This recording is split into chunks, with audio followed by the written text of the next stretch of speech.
Well, this is a story we first brought to you about 10 weeks ago when some hoped they'd be able to perform a mafia hoist, picking up the Wonder Bar and putting it somewhere else. But those plans have proved to be complicated, and now the hopes of saving a piece of Madison's history is down to its last leg. Yeah, Brad, absolutely right. And now the two that you are about to meet in this story say they're hopeful an online petition could be the thing that helps to save the Wonder Bar.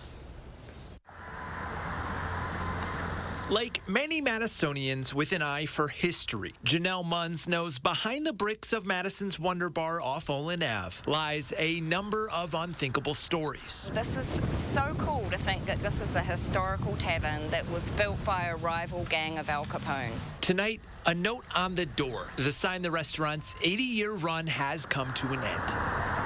In the post on the sidewalk, a sign the building might not be far behind. And what some had once hoped could be a solution is now looking unlikely. It's been determined that due to the weight of the building that it would be very hard to shift it. So there isn't really a lot of option to move it to unless it's the Alliant Energy Centre grounds or across to Olin Park. Frustrated, concerned, and running out of options, Munns and a group of others started an online petition, now with close to 2,500 signatures.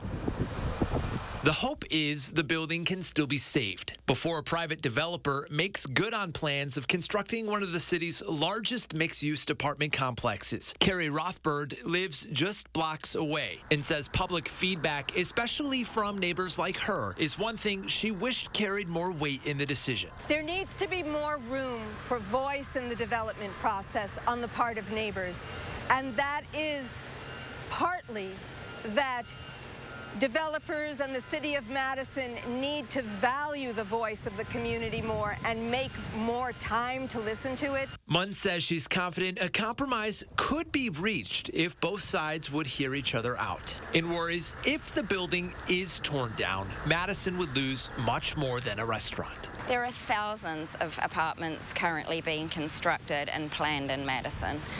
And, you know, I really don't see why we should be losing this fantastic building with this history for another 250 apartments. In May, we first shared more about the building's ties to the mafia, including a history of its roles to bootlegging during Prohibition years. The Plan Commission, as well as the lead architect for the proposed development, did not return our request for comment tonight.